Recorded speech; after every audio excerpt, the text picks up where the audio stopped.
तो गाइस कैसे हैं आप सब लोग। Legacy of the assassin king के एपिसोड 05 के साथ हाजिर हो। तो लास्ट एपिसोड के एंड पे हमने देखा था कि हमारा हाजिन जो था वो दोबारा से अपनी की ब्लॉकेज को हटाने की कोशिश करता है और वहां पर थोड़ी देर कल्टीवेट करने के बाद से महसूस होता है कि उस बस इतना ही कर सकता है क्योंकि वो अपनी लिमिट तक पहुंच चुका है। ये बॉडी फिलहाल के लिए काफी ज्यादा कमजोर है। वहां पर कल्टीवेशन कर लेने के बाद वो सोच रहा था कि यहाँ पर कोई आता क्यों नहीं है। जब से यहाँ पर मैं होश में आया हूँ तब से डॉक्टर के अलावा और उस नौकरानी अंगवा के अलावा कोई भी यहाँ पर नहीं आया। ऊपर से वो नौकरानी अंगवा वो भी यहाँ पर नहीं आ रही, यानी कि कल जब मैंने उसके गले के ऊपर अपना ड्रमस्टिक रखा था और उसे गुस्से के साथ पूछा था, उसके बाद से मुझे लगता है कि वो भी काफी डरी हुई है। जबकि जो सर्वेंट यहाँ पर आते हैं, जो डॉक्टर यहाँ पर आते हैं, वो लोग भी यहाँ पर आकर मुझसे सिर्फ यही बात करते हैं कि मैं यहाँ पर जल्दी से जल्दी रिकवर कर जाऊं। हमारा हाजी यहाँ पर ये सोच रहा था कि ये यंग मास्टर जो भी था, यानी थर्ड यंग मास्टर, इसकी पर्सनैलिटी बहुत ज्यादा बुरी थी कि यहाँ पर सभी लोग इसके सामने बहुत ही रिस्पेक्ट के साथ बात करते हैं और इसके बहुत ज्यादा डरते हैं। स्पेशली नौकर जो है इससे ज्यादा डरते हैं। मुझे लगता है कि ये बहुत ज्यादा रूड बंदा होगा। सोच रहा था कि जब तक मुझे इस जगह की सही से समझ नहीं आ जाती तब तक मुझे यहाँ पर कोई भी उल्टा सीधा काम नहीं करना।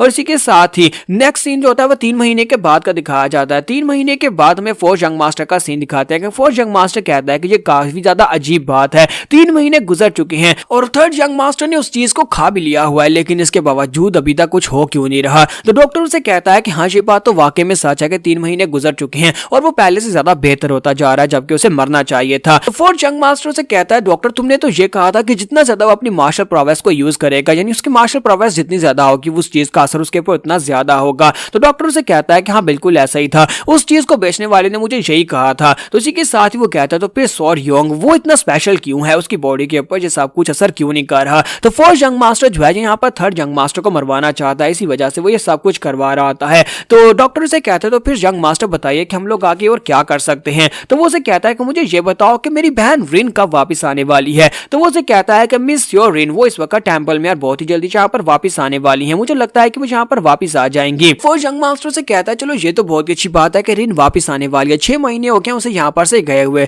मुझे लगता है कि उसे जल्दी से जल्दी यहाँ पर वापस बुलाओ ताकि वो इसके साथ आकर मुश्किल क्रिएट करे। मैं यहाँ पर नहीं चाहता कि ये लड़का यहाँ पर तेजी के साथ ग्रो करे। सीन में अगले दिन का दिखाया जाता है जहाँ पर हमारा हाजिन जो होता है वो ट्रेनिंग कर रहा था। ट्रेनिंग करने के बाद 3 महीने गुजारने के बाद उसने इस बॉडी को काफी ज्यादा बेहतर बना लिया होता है और वो कहता है 3 महीने की ट्रेनिंग के बाद मैंने अपनी बॉडी को पहले से काफी बेहतर बनाया और साथ ही वो अपनी एनर्जी को भी यूज करना सीख गया होता है। और इसी के साथ ही वो अपने हाथ में एनर्जी को क्रिएट करता है, सामने की तरफ एक पंच मारता है, वहां पर एक जबरदस्त धमाका तो नहीं होता लेकिन वहां पर एक पॉट गिरता है, दीवार के अंदर एक होल हो जाता है। तो वो कहता है कि ये काफी ज्यादा बेहतर है, यानी पहले से काफी ज्यादा बेहतर हो चुका हूं। मेरी ये वीक बॉडी जो थी, जो पहले 80 साल के बुढ़े दद्दू की तरह थी, अब मैंने इसे 3 महीने में काफी ज्यादा बेहतर बना लिया है, लेकिन अभी भी ये बेहतर नहीं है। तो इसी के साथ ही वहां पर अंगवा आती है। अंगवा उससे कहती है कि यंग लॉर्ड मैं यहाँ पर आपकी हर्बल मेडिसिन लेकर आई हूँ। तो वो कहता है हाँ तुम्हारा बहुत बहुत शुक्रिया और साथ ही उसके पास से प्याला लेता है और जैसे उस प्याले को पीना स्टार्ट करता है इसी के साथ उसे एक जबरदस्त झटका लगता है। तो वो कहता है कि ऐसा कैसे हो सकता है इस पानी के अंदर, तो वही कीड़ा है, वो पैरासाइट है,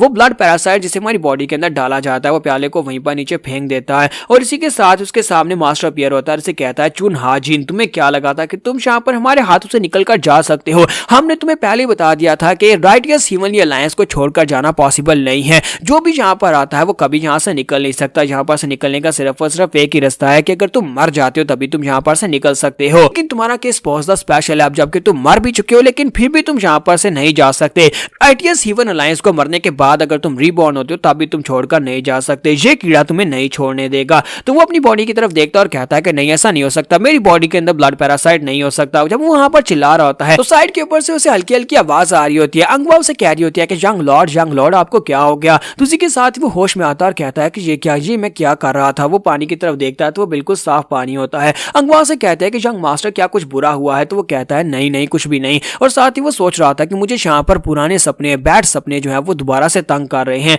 अंगवा से कहते तो फिर ठीक है सर मैं जा रही हूँ और इसी के साथ अंगवा चली जाती है कि मेरा हाजिन सोच रहा होता है कि मैंने यहाँ पर एक नई जिंदगी की शुरुआत की, मरने के बाद अब यहाँ पर रीबॉर्न हुआ हूँ, लेकिन मुझे लगता है कि ये मेरा पीछा नहीं छोड़ेंगे। मैं अभी भी यहाँ पर आजाद नहीं हो सकता। क्या मैं अभी भी यहाँ पर उस तरह आजाद नहीं हूँ जैसा मैंने सपना देखा था अपने दोस्त के साथ। और इसी के साथ ही वो अपने कपड़े पहनता है ट्रेनिंग करने के बाद। जब वहां पर अपने कपड़े पहन रहा होता है इसी के साथ ही बाहर से आवाज आती है और दरवाजे के बाहर होती है। तो वहां पर एक और लड़की आती है और कहती है क्या वो अंदर है। तो अंगवा कहती है जी मिस वो अंदर है। तो वो कहता है कि अब ये अचानक से कौन यहाँ पर आ रहा है। इसी के साथ ही वो लड़की जो होती है यानी वो रिन होती है। तो रिन उस लड़की से अंगवा से कहती है कि साइड के पर हटो, जबकि अंगवा से कहती है कि मैं यंग मास्टर को बता कर आती हूँ उसके बाद आप अंदर चली जाना। लेकिन इसी के साथ ही वो अंगवा के मुंह पर एक जबरदस्त थप्पड़ दे मारती है और उसको थप्पड़ मारने के बाद वो अंदर आ जाती है। जैसे वहां पर अंदर आती है तो हमारा जो हीरो हाजिन होता है वो अंगवा के चेहरे की तरफ देखता है कि उसकी गाल जो होती है वो सूज चुकी होती है, वहां पर काफी बड़ा रट निशान पड़ा होता है। तो इसी के साथ ही हमारा हाजिन जो होता है उस लड़की की तरफ देखता है जो अंदर आई होती है, तो वो सोच रहा होता है कि अब ये लड़की कौन है जहाँ पर अंदर आ गई और इतनी बदतमीज भी है।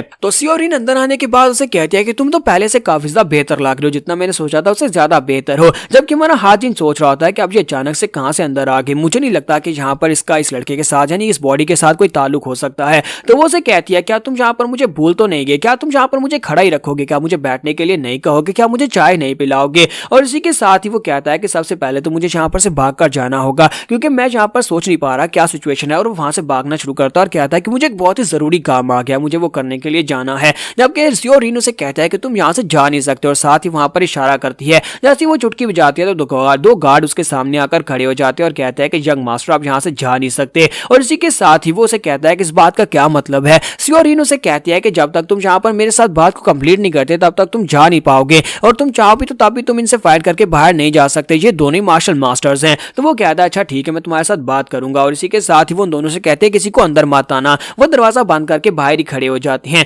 जबकि सियोरिन वहीं पर बैठ जाती है और कहती है तो मैं यहाँ पर तुम्हारे साथ, तुम्हें पता है ना किस बारे में बात करने के लिए आई हूँ, कि हमारे हाजिन को कुछ भी आइडिया नहीं होता कि यहाँ पर किस बारे में बात करने के लिए आई है। तो वो उसे कहता है कि मेरी बॉडी के ऊपर काफी सारा पसीना है वर्कआउट की वजह से, मैं इसको साफ करके नए कपड़े पहन कर आता हूँ, क्या तुम थोड़ी देर वेट कर सकती हो। तो वो कहती है हाँ क्यों नहीं, वैसे यहाँ पर मेरे पास तो कुछ करने को नहीं है तो फिर मैं तुम्हारा इंतजार कर सकती हूँ। और इसी के साथ ही हमारा हाजिन वहां पर से साइड रूम की तरफ चल पड़ता है और साथ ही सोच रहा होता है ये लड़की मुझे लगता है कि ये कोई स्पेशल है, यानी कि ये भी एक मार्शल मास्टर है। यहाँ पर सबसे पहले ये जानना होगा कि इसका और हाजिन का रिलेशनशिप क्या है। तो वो अंगवा से कहता है कि अंगवा मेरे साथ आओ। तो वो दोनों जब अंदर चले जाते हैं तो अंदर जाने के बाद हमारा हाजिन उससे तो वो अंगवा से पूछता है कि मुझे बताओ कि ये लड़की कौन है। तो अंगवा कहती है सर क्या आप यहाँ पर ये पूछ रहे हैं कि ये लड़की कौन है। तो वो कहता है हाँ मैं तुमसे यही पूछ रहा हूँ क्योंकि तुम्हें पता है ना कि 6 महीने तक बीमार रहने की वजह से मेरी मेमोरीज काफी ज्यादा वीक हो गई और मैं इस लड़की के बारे में भूल गया हूँ, क्या तुम मुझे बताओगी। तो वो कहती है हाँ क्यों नहीं मैं आपको बताती हूँ। यंग लॉर्ड मुझे लगता है कि आप यहाँ पर मरने वाले हैं। तो वो कहता है नहीं मैं यहाँ पर मरने वाला नहीं हूँ, बस जो पूछा है उसका सवाल का जवाब दो। तो अंगवा उसे कहती है कि हाँ इस लड़की का नाम होंग जियोरिन है, डीमन एम्परर के एक डिसाइपल जो कि फोर्थ यंग मास्टर है, फोर्थ यंग मास्टर की छोटी बहन है, लेकिन इसका ज्यादातर ताल्लुक जो है वो रिलीजन के साथ है और जो टेंपल में ही रहती है। और 6 महीने पहले जो यहाँ पर आपके पास आया करती थी, उसके बाद अब 6 महीने के बाद जो आपसे मिलने के लिए आई है। और इनकी फैमिली बैकग्राउंड जो है काफी ज्यादा अच्छी है, लेकिन इतनी भी अच्छी नहीं है कि वो डिमोनिक कल्ट से ज्यादा बेहतर हो। इसके साथ ही हमारा हाजिन उससे कहता है कि मुझे ये बताओ कि हम दोनों के दरमियान में क्या रिलेशनशिप है, कहीं हम दोनों एक दूसरे के लवर तो नहीं है। तो वो कहती है नहीं ऐसा कुछ भी नहीं है, मुझे तो नहीं लगता कि वो लड़की आपके टाइप की है, मुझे लगता है कि वो आपके साथ कोई बिजनेस करने के लिए यहाँ पर आई थी। 6 महीने पहले जब आप ठीक थे उस वक्त वो 1 महीने में कई बार आपसे मिलने के लिए आ चुकी है और आप भी उससे कई बार मिले थे। मुझे लगता है कि आप दोनों में किसी कॉन्ट्रैक्ट की बात हो रही थी, मैंने ज्यादा कुछ बातों के ऊपर ध्यान तो नहीं दिया। तो हाजिन उसकी बातें सुनने के बाद कहता है अच्छा ठीक है। फिर साथ ही उसे कहता है तुम्हारा बहुत बहुत शुक्रिया, तुमने यहाँ पर मुझे इतनी इन्फॉर्मेशन दी। फिर साथ ही उसे पूछता है तुम्हारा फेस ठीक है। तो वो कहती है हाँ सर क्या पूछ रहे हैं मेरा फेस। तो वो कहता है हाँ मैं तुम्हारे फेस के बारे में पूछ रहा हूँ, उसने तुम्हें थप्पड़ मारा था, क्या तुम्हारा फेस ठीक है। तो अंगवा कहती है हाँ सर मेरा फेस ठीक है। फिर साथ ही वो सोच रही होती है लगता है कि 6 महीने बीमार रहने के बाद यंग मास्टर उठने के बाद पहले से काफी ज्यादा बेहतर हो गए हैं। पहले तो ये हमेशा चिल्ला कर मुझे कहते थे कि यहाँ से दफा हो जाओ या फिर तुम्हारे साथ ऐसा ही होना चाहिए, या फिर मुझे कहते थे कि तुम मर जाओ। और आज देखो यहाँ पर मेरे चेहरे के बारे में पूछ रहे हैं क्या मैं ठीक हूँ। तो हमारा हाजिन वहां पर उससे बात करने के बाद रूम से बाहर आ जाता है सियोरिन के पास और आकर उससे बात करने वाला है। तो जहाँ पर हम लोग अपनी एपिसोड 05 का एंड करेंगे और नेक्स्ट एपिसोड में देखेंगे गाइस सियोरिन यहाँ पर क्या करने के लिए आई और किस चक्कर में है। तो एपिसोड की एक्सप्लेनेशन अच्छी लगी हो तो कमेंट करके जरूर बताइएगा और वीडियो को लाइक करना मत भूलिएगा। Thank you. तो इस एपिसोड की शुरुआत में दिखाते हैं कि हमारा हाजिन जो होता है वो रूम के अंदर से बाहर आता है और उस लड़की रिन के पास आकर खड़ा हो जाता है। तो वो उसे कहती है क्या सब कुछ ठीक है। तो वो कहता है हाँ सब कुछ ठीक है, तुम बताओ कि तुम यहाँ पर क्या करने के लिए आई हो। तो वो इस बात से काफी हैरान होती है। फिर साथ ही वो सोच रही होती है कि ये यहाँ पर मुझसे किस तरह से बात कर रहा है। पहले जब ये कभी ये मुझसे बात किया करता था ये चिल्ला कर बात करता था और हमेशा गुस्से में रहता था, लेकिन आज यहाँ पर बड़े जेंटल एटीट्यूड के साथ बात कर रहा है। कहीं ऐसा दुनिया की बीमारी की वजह से इसका दिमाग खराब हो गया है। अगर ये बात वाकई में सच है कि ब्लॉकेज की वजह से इसकी मेमोरीज को भी ठेस पहुंची है, मुझे लगता है कि जहां पर मेरे पास सबसे बेस्ट मौका यही है, मुझे इसके पास से बहुत सारे पैसे ऐंठ लेने चाहिए। जिस तरह मेरे भाई ने मुझसे कहा कि जहां पर इस मौके का फायदा उठाया जाए तो इसलिए तो मैं जहां पर आई हूं। और इसी के साथ उसे कहती है कि मैं जहां पर तुमसे ये बात नहीं छुपाऊंगी कि मैं जहां पर क्या करने के लिए आई हूं, मैं सीधा पॉइंट के ऊपर आती हूं। तो वो अपने पास से कॉन्ट्रैक्ट निकालती है और कहती है कि तुम्हें ये तो याद ही होगा ये कॉन्ट्रैक्ट पेपर है जिसके ऊपर मैंने और तुमने हम दोनों ने साइन किए थे। तो वो कहता है कि ये किस किस्म का कॉन्ट्रैक्ट है, क्या तुम मुझे यहाँ पर इसके बारे में और ज्यादा बताओगे। और इसी के साथ ही वो सोच रहा होता है कि मैं यहाँ पर किस कॉन्ट्रैक्ट की बात हो रही है, मैं यहाँ पर क्या कहूँ, क्योंकि ये कॉन्ट्रैक्ट तो इस लड़के सियोर योंग ने यहाँ पर साइन किया होगा। और इसी के साथ ही उसे कहती है कि अब जबकि तुमने कॉन्ट्रैक्ट को पूरा नहीं किया तो तुम्हें यहाँ पर इसकी ट्रिपल अमाउंट देनी होगी। तो असल में इन दोनों ने यहाँ पर एक इन्वेस्टमेंट की थी, जहाँ पर सियोर रिन ने इसके साथ मिलकर एक कॉन्ट्रैक्ट के ऊपर साइन किए थे और साथ ही एक वंडर ड्रग के लिए यानी कि एक बहुत ही कीमती पिल बनाने के लिए इसको बहुत सारे पैसे उधार दिए थे। और उन पैसों को अगर कॉन्ट्रैक्ट के मुताबिक 6 महीने में नहीं वापस दिया गया तो हमारे हाजिन को उसे 3 गुना वापस करने होंगे। तो वो इसी वजह से यहाँ पर आई होती है ताकि उसके पास से 3 गुना वापस ले सके। तो हमारा हाजिन आगे बढ़ता है, जाकर उस कॉन्ट्रैक्ट को उठाता है और उसको उठाकर पढ़ता है और कहता है कि यहाँ पर इस कमीने ने वाकई में इसके साथ यहाँ पर एक सौदा किया था, दोनों के यहाँ पर साइन मौजूद है, इसका मतलब यह है कि इसे यहाँ पर इसको ट्रिपल देनी पड़ेगा यानी 3 गुना देने पड़ेंगे। तो रिन उसे कहती है कि अब जबकि तुमने यहाँ पर मुझसे पैसे उधार लिए थे इन्वेस्टमेंट के तौर पर, तो अब तुम्हें यहाँ पर उसका 3 गुना वापस करना होगा, क्योंकि तुम 6 महीने तक बिस्तर के ऊपर पड़े रहे और 6 महीने बाद तुम यहाँ पर मुझे पैसे नहीं दे पाए। तो वो सोच रहा होता है कि ये कमीनी यहाँ पर आकर मेरा मजाक उड़ा रही है, यहाँ पे मेरा फायदा उठाने की कोशिश कर रही है, क्योंकि 6 महीने तक ये बंदा जिसकी बॉडी के साथ इसने यहाँ पर कॉन्ट्रैक्ट साइन किया था वो बिस्तर के ऊपर पड़ा हुआ था और इसे यहाँ पर अब अपने कॉन्ट्रैक्ट की याद आ गई है। हाजिन कहता है कि मुझे लगता है कि ये बच्ची यहाँ पर जो कुछ भी कर रही है ये गलत कर रही है, इसे ये सब कुछ नहीं करना चाहिए। तो इसी के साथ ही उसे कहता है अच्छा ठीक है, मैं तुम्हें 3 गुना पैसे दे देता हूँ। और इसी के साथ ही वो आगे बढ़ता है और कहता है मैं यहाँ पर पेपर और इंक के साथ लिख देता हूँ, मैं यहाँ पर तुम्हें 3 गुना पे करने को तैयार हूँ। और जैसे वो वहां पर जाकर पेपर और पेन उठाता है और उसके लिए वहां पर 3 गुना लिखने लगता है कि मैं यहाँ पर तुम्हें 3 गुना पैसे देता हूँ। तो रीन इस बात से काफी हैरान होती है और कहती है कि ये क्या हो रहा है, यहाँ पर तुम्हारा प्लान फेल हो जाएगा अगर जो इतनी आसानी के साथ यहाँ पर मुझे पैसे दे देगा। अगर 6 महीने पहले वाला थर्ड जंग मास्टर यहाँ पर होता तो वो बहुत ज्यादा गुस्सा हो जाता और गुस्सा होकर मुझसे फाइट करने की कोशिश करता, लेकिन ये तो बड़ी आसानी से यहाँ पर मुझे पैसे देने के लिए मान गया। मैं यहाँ पर क्या करूँ, मुझे इसके लिए यहाँ पर मुश्किल क्रिएट करनी है। और इसी के साथ ही उसे कहते हैं कि एक और बात, अब जबकि तुम यहाँ पर मुझे पे बैक कर रहे हो तो मुझे यहाँ पर पे बैक नहीं चाहिए, मुझे यहाँ पर 3 गुना के बदले में ये चाहिए कि तुम मुझे लिख कर दो कि तुम बाकी की सारी जिंदगी मेरे गुलाम रहोगे, जब भी मैं तुम्हें बुलाऊंगी तुम्हें दौड़कर मेरे पास आना होगा, एक लॉयल डॉग की तरह यानी कि एक वफादार कुत्ते की तरह तुम्हें मेरे साथ रहना होगा। तो ये बात सुनने के बाद मेरा हाजिन सोच रहा था कि मैं तो यहाँ पर इसे जान छुड़ाने की कोशिश कर रहा था कि इसे यहाँ पर पेपर के ऊपर साइन कर देता हूँ और इसे 3 गुना पैसे देकर जान छुड़वा लेता हूँ, लेकिन ये कमीनी लड़की तो यहाँ पर मुझे एक पालतू कुत्ता बनाना चाहती है, जबकि ह्यूमन राइट्स सेक्टर के लोग भी यहाँ पर मुझे पालतू कुत्ता नहीं बना पाए, उनसे मैं बचने की कोशिश कर रहा था और फिर से यहाँ पर कोई आ गया जो मुझे अपना पालतू कुत्ता बनाना चाहता है। और इसी के साथ ही उसे कहता है कि बस तुम्हें इतना ही चाहिए, तो वो कहती है हाँ मुझे बस इतना ही चाहिए। और इसी के साथ ही हमारा हाजिन जो होता है उसे कहता है कि मुझे लगता है कि यहाँ पर हमारे इस 2 कॉन्ट्रैक्ट के अंदर कुछ भी रिस्पेक्टफुल नहीं रहा, क्योंकि तुमने यहाँ पर कॉन्ट्रैक्ट की रिस्पेक्ट नहीं की, हम दोनों के दरमियान में पैसों का लेन देन हुआ था, यहाँ पर ये लेन देन नहीं हुआ था कि हम लोग गाहिर के ऊपर एक दूसरे को अपना पालतू कुत्ता बना लेंगे। सियोर योंग उसे कहती है कि तुम यहाँ पर क्या करने की कोशिश कर रहे हो, तो वो कहता है कि मैं तुम्हें बताता हूँ कि मैं क्या कर रहा हूँ। वो अंगवा से कहता है कि अंगवा जाओ जाकर मास्टर मूडैम को बुला कर लाओ, तो वो कहती है ठीक है सर। मास्टर मूडैम को वहां पर बुलाया जाता है तो वो कहते हैं कि सर बताएं कि आपको मुझसे अचानक से क्या काम पड़ गया। तो हमारा हाजिन उसे कहता है कि मैं चाहता हूं कि मेरे लिए एक कैरेज का बंदोबस्त करो, मैं जाकर डीमन एम्परर से मिलना चाहता हूं, मुझे उनसे बात करनी है। और ये बात सुनने के बाद मास्टर मूडैम उसे कहते हैं थर्ड यंग मास्टर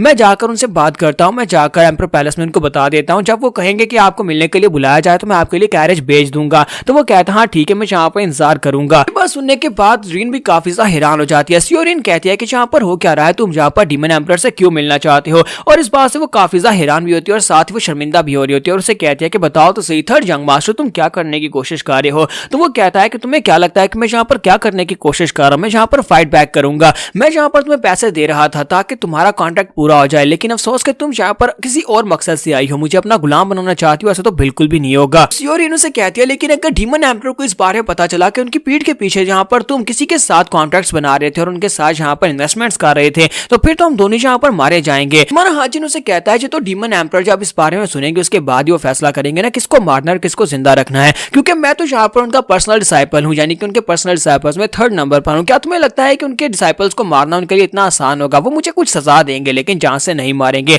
लेकिन तुम्हारी फैमिली बैकग्राउंड काफी अच्छी है लेकिन इतनी भी अच्छी नहीं है, तुम उनकी डिसाइपल तो नहीं होना। इसका मतलब यह है कि वो जब चाहे तुम्हारी पूरी की पूरी फैमिली बल्कि तुम्हारे पूरे के पूरे टेंपल को जलाकर राख कर देंगे। अब जरा खुद सोचकर देखो डीमन एम्परर जब गुस्सा होंगे तो वो तुम्हारे साथ क्या करेंगे। और सियोरिन इसी के साथ ही वहीं पर शांत हो जाती है और घबरा जाती है और कहती है प्लीज ऐसा मत करो, प्लीज ऐसा मत करो। हाजिन यहाँ पर अपने प्लान में कामयाब होता है, वो उसे कहता है कि ठीक है मैं जाकर डीमन एम्परर से मिलकर आता हूँ, वापस आकर तुमसे बात करूंगा। तो वो कहती है रुको रुको प्लीज उसके पास मत जाओ, सुप्रीम लीडर के पास मत जाओ, इतनी सी बात के लिए उसके पास मत जाओ। और हाजिन जो होता है फिर से उसे वहां पर डराता है और कहता है कि हम लोग जाकर एम्परर के पैलेस में मिलेंगे, वहीं पर फैसला होगा। जबकि उसे कहती है अच्छा ठीक है रुको, मुझे बताओ कि तुम्हें मुझसे क्या चाहिए। तो वो कहता है क्या तुम यहाँ पर सीरियसली बात कर रही हो? तो वो कहती है हाँ मैं सीरियसली बात कर रही हूँ, बताओ कि तुम्हें मुझसे क्या चाहिए। तो हमारे हाजिन हाजिन उसके पास आता है और उसके सामने कॉन्ट्रैक्ट करता है और कहता है कि ये कॉन्ट्रैक्ट, ये जो मैंने साइन किया था, इसे अपने हाथों से फाड़ दो। मैं यहाँ पर तुम्हें 1 रुपया भी वापस नहीं करने वाला, तुम्हारा सारे का सारा पैसा खत्म हो गया और ये कॉन्ट्रैक्ट भी यहीं पर खत्म हो गया। तुम ऐसा करती हो तभी तुम यहाँ पर बच पाओगी। तो यहाँ पर वो कॉन्ट्रैक्ट उसके हाथों से फड़वा देता है और उसके बाद नेक्स्ट सीन में फिर से वहां पर वही सपना देख रहा होता है। सपना नहीं होता क्योंकि ये हकीकत होती है और उसकी पास्ट लाइफ के सारे इवेंट्स होते हैं, जहां पर उसका दोस्त उसे कह रहा होता है कि मैं यहाँ पर इस कत्लेआम की जिंदगी से उगता चुका हूँ, मुझे ऐसे नहीं बनना, बल्कि मैं एक दूसरी जिंदगी जीना चाहता हूँ जहां पर मैं एक आजाद पंछी की तरह हूँ, जाकर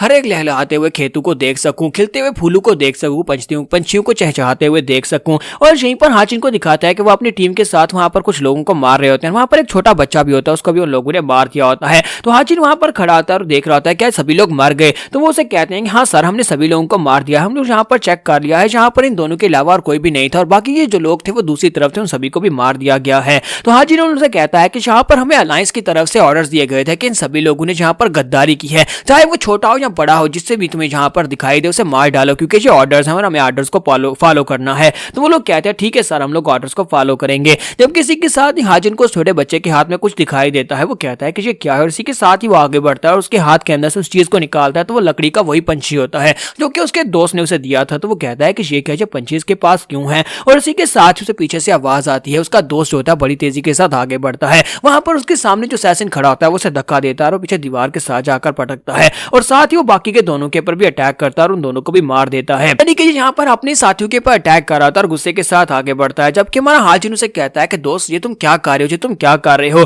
तो वो बड़ी तेजी के साथ उसकी तरफ भी आगे बढ़ता है और हाजिन जो होता है अपनी तलवार को सामने करता है, लेकिन वो उसके अटैक को ब्लॉक कर लेता है, उसकी तलवार को भी काट देता है। लेकिन वो हाजिन को मारता नहीं है, बल्कि वो तेजी के साथ आगे बढ़ता है, उस बच्चे की डेड बॉडी को उठाकर वहां पर से आगे गुजर जाता है। हाजिन उसे कहता है कि तुम क्या कर रहे हो, हमें यहाँ पर ऑर्डर्स मिले थे कि इन सभी लोगों ने गद्दारी किया और इन सभी लोगों को जान से मारना होगा, हम लोग ऑर्डर्स को फॉलो कर रहे हैं। मुझे इस बारे में बिल्कुल भी नहीं पता था कि ये तुम्हारी फैमिली के लोग हैं, तो मुझे भी यहाँ पर अभी तक फिलहाल के लिए कंफर्म तो नहीं है, लेकिन जिस तरह से वो लड़का यहाँ पर इस बच्चे को लेकर रो रहा है, ऐसे लगता है जैसे इसका बेटा हो। इसी के साथ ही वो लड़का वहाँ पर एक जबरदस्त चीख मारता है, वो वहाँ पर एक जबरदस्त चीख मारता है। तो उसी के साथ ही वो हाजिन से कहता है क्या यही तुम्हारी जिंदगी है, क्या इसके अलावा तुम्हारी जिंदगी में और कुछ भी नहीं है, क्या ये तुम्हारा जॉब है यहाँ पर किसी को भी देखते उसे मार डालना। इसी के साथ ही जब उस लड़के की बॉडी के अंदर से पैरासाइट एक्टिवेट होता है और वो लड़का मर रहा होता है, तो मरते वक्त वो हाजिन को कर्स करता है। वो उसे कहता है कि मैं यहाँ पर तुम्हें बद्दुआ देता हूँ कि मरने के बाद भी तुम यहाँ पर इस सब से पीछा नहीं छुड़ा पाओगे, क्योंकि तुम्हें जिंदगी के बारे में कुछ भी नहीं पता। तुम यहाँ पर सिर्फ और सिर्फ एक काम कर रहे हो, तुम्हें लगता है कि ये एक जॉब है किसी की जान लेना, लेकिन मरने के बाद वो सभी लोग जिनको तुमने मारा है वो उनकी आत्माएं तुम्हें जीने नहीं देंगी, तुम चैन से नहीं रह पाओगे, चाहे तुम यहाँ पर दूसरी दुनिया दूसरी जिंदगी ही क्यों ना जी लो। तो यहाँ पर एपिसोड 06 का एंड करेंगे और नेक्स्ट एपिसोड में देखेंगे क्या हमारा हाजिन यहाँ पर डीमन एम्परर से मिल पाएगा, क्योंकि डीमन एम्परर बहुत ही जल्दी इसको मिलने के लिए बुलाने वाले हैं। तो वहां पर इन दोनों के बीच में क्या होगा ये हम लोग नेक्स्ट एपिसोड में देखेंगे। एपिसोड की एक्सप्लेनेशन अच्छी लगी तो कमेंट करके जरूर बताइएगा, वीडियो को लाइक करना मत भूलिएगा। Thank you.